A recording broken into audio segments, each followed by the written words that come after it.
Jadi silaturahmi ini saya wawancara sama Mas Sandiaga Uno, Mas Rosan, Mas Dini, ternyata Pak Haritanu, gitu ternyata mereka juga dari bergaul lah mendapatkan banyak peluang.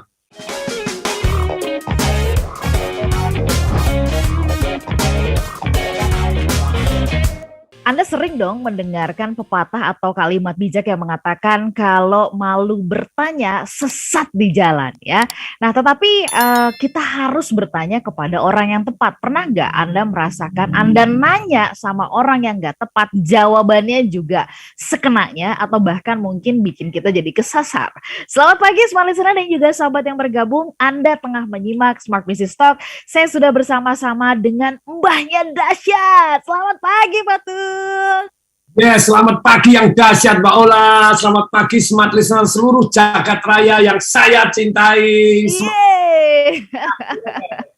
Sehat, bugar, luar, dalam begitu ya Pak Tung ya. Dan malam, oh yes baby. Oh yes baby. Nah, Smart Listener, ini yang saya paling suka banget ya kalau bertanya kepada Pak Tung tuh kita nanya apa aja tuh dijawab gitu. Tapi harus siap-siap. Kalau seandainya kita salah, terus kemudian kalau misalkan dibilang, kamu kok tololnya kok kepanjangan itu ya mesti siap juga gitu ya. Ini bukan mau ngatain, tapi justru mau membuat kita tuh bangun, ayo bangun-bangun gitu ya. Nah, pagi hari ini kita mau mengajak Anda, bebas Anda boleh bertanya apapun. Jadi Anda bertanya, Pak Tung akan menjawab. Tetapi kita mau mengawalinya dengan 3 pertanyaan paling berpengaruh bagi mereka yang mau berkembang. Bagi mereka yang mau berkembang ya. Jadi buat yang nggak mau berkembang, udah pasti ini nanyanya akan mana ikannya. Biasa kan gitu ya, nggak mau mengkail sendiri, nggak mau menikmati proses sendiri. Oke, 3 pertanyaan paling berpengaruh sepanjang hidupnya Pak Tung yang pernah Pak Tung tanyakan kepada orang-orang hebat. Orang-orang sukses yang saya tahu banget, Pak Tung tuh paling seneng banget belajar dan berguru ya sama orang-orang. Pokoknya gimana caranya saya bisa ngomong langsung, nanya langsung, dapat jawaban langsung. Boleh yang pertama nih Pak Tung, dari pengalamannya Bapak, apa pertanyaan pertama yang dulu pernah Bapak tanyakan kepada orang-orang hebat? Silakan Pak Tung. Kalau dulu saya tanya, kalau saya adik Bapak, kalau misalnya cukup, kalau jaraknya agak jauh, saya akan, kalau saya anaknya Bapak, anaknya Ibu gitu ya. Nasihatnya apa kira-kira supaya saya bisa jadi seperti Bapak dan Ibu? Nah itu pertanyaan saya pertama seperti itu, dan biasanya jawabannya masih basa-basi. Oh ya harus semangat, oh ya harus rajin seperti ini. Tapi yang kedua, nah itu pertanyaan saya mulai tajam. Pak, boleh tahu Pak, Bapak dari biasa-biasa kemudian jadi kaya mengerjakan apa? Bapaknya nggak nyeluk juga, nyebelin gitu loh ya. Mohon maaf Pak Tung ya, saya dari kecil sudah kaya. Jadi tidak pernah miskin, tidak pernah biasa-biasa. Saya kecil sekolahnya sudah di Inggris Pak Tung. Papa saya jualan tank ke negara, jualan pesawat katanya. Ya pernah dijawab gitu ya, seru-seru juga. Terus, tapi dari situ saya dapat ilmu-ilmu yang luar biasa. Dia dari biasa jadi kaya mengerjakan apa. Kemudian yang ketiga, saya tanya dong, kalau boleh tahu Pak, kalau Bapak dulu belum bilioner, your first billion itu dari mana? Itu pertanyaan saya yang ketiga. Oh bahkan keempatnya ada nih.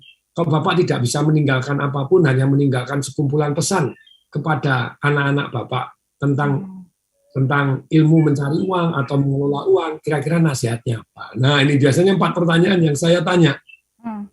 Dari situ berkembang luar biasa gitu ya. Oke. Pak Tung, ketika Bapak menanyakan, ini yang kita mulai dari yang pertama, kok bisa sih jadi orang kaya? Kok ya walaupun ada yang menjawabnya ya saya udah dari kecil ya, ayah saya jualan tank gitu. Itu nyebelin sih ya. Sementara ayah kita mungkin jualannya tapi apa pelajarannya yang Bapak dapat gitu tentang proses ya? Artinya benang merah dari yang mereka lewati, mereka jalani begitu. Apa sih proses yang mereka lewati dan itu Pak Tung praktekkan begitu? Pelajaran proses. Ada hal yang detail ya, contohnya Mas gini, kalau secara umum jawabannya itu akhirnya saya paham bahwa orang-orang yang sukses itu mereka punya 2 perbedaan saja dibanding yang tidak sukses. Bukan urusan sekolah, tidak ada hubungannya, bukan lulusan mana, tidak ada hubungannya, bukan nilai sekolah, tidak ada hubungannya, orang tuanya kaya, miskin, tidak ada hubungannya. Loh, Pak, ada nggak anaknya yang kaya terus kemudian jadi miskin banyak gitu ya? Jadi kadang kaya itu bisa menjadi berkat, bisa jadi kutukan gitu ya. Jadi maksudnya jadi berkat itu karena orang tuanya kaya, makanya dia jauh lebih kaya jadi berkat. Karena dia dapat peluang untuk belajar ini, bisa modal, punya usaha, punya kenalan, jadi berkat. Tapi bisa kadang kaya itu jadi kutukan juga, maunya jadi kutukan karena kaya, hidupnya anaknya jadi santai-santai, jadi ya sudah, tidak mau berkembang, jadi makanya ada yang bilang kalau kekayaan tidak tahan 3 generasi. Ya sebetulnya bisa lebih kalau dasar luar biasa. Nah, saya pelajarin 2 hal saja yang membedakan orang timpang pendapatan itu, yaitu timpang pengetahuan dan timpang keberanian. Jadi, dengan saya tanya, Bapak dari miskin jadi kaya, saya jadi tahu tentang peluang-peluang. Oh, kalau gitu tuh namanya peluang toh. Saya beri contoh lah. Satu orang yang saya tanya tadi yang dari kaya jadi kaya banget tadi, nggak pernah miskin dalam hidupnya. Tinggalnya sekarang juga di Pondok Indah, Bukit Golep gitu ya. Jadi waktu saya tanya, jawabannya, Bapak dari kaya jadi kaya banget, apa jawabannya? Jawabannya begini, dulu pada waktu di Kebon Jeruk, jalan panjang, itu jalan belum dibebaskan. Dan kemudian di sini harganya sudah berapa ratus ribu, di sini masih beberapa ribu. Padahal jalannya sudah ada begini, sini ada jalan, tapi sini belum terbebaskan. Nah kalau zaman Pak Harto, gampang, mesti bebasnya. Kok bisa? Tuduh PKI selesai, panggil Pangdam selesai. Zaman dulu kan gitu loh. Oh, kamu PKI ya, enggak mau demi negara, langsung mesti bebas. Jadi dia percaya banget pasti hari ini zaman Jokowi juga pasti bebas, enggak usah dituduh PKI lah, diganti untung gitu ya. Jadi makanya petani dapat duit 18 miliar, tapi tidak diajarkan kecerdasan keuangan, terima duit 3 bulan tinggal 50 juta. Jadi ada alasannya macam-macam, boleh sih Mas, silahkan. Ada yang beli tanah lagi ya bagus, tapi ada yang langsung beli mobil sedesa, beli mobil semua, boleh nggak boleh. Tapi kalau sabar dikit kan, maksudnya sabar dikit itu apa sih? Ya di deposito aja deh, kalau ngomong goblok-goblokan bunganya untuk beli juga boleh. Ada yang langsung nyumbang bangun masjid, boleh. Tapi kalau Anda misalnya Anda ternakan dan setiap bulan nyumbang untuk bangun masjid, masjidnya nggak habis-habis. Anda bisa bangun masjid 1, bangun masjid 2, bangun masjid 3. Nah, tapi intinya kan harusnya belajar kecerdasan keuangan. Tapi kembali lagi, dari situ pada waktu pembebasan jalan itu, kemudian saya tanya, lu kok tahu? Oh, networking. Jadi pengetahuan ini datang sekali lagi dengan namanya berteman.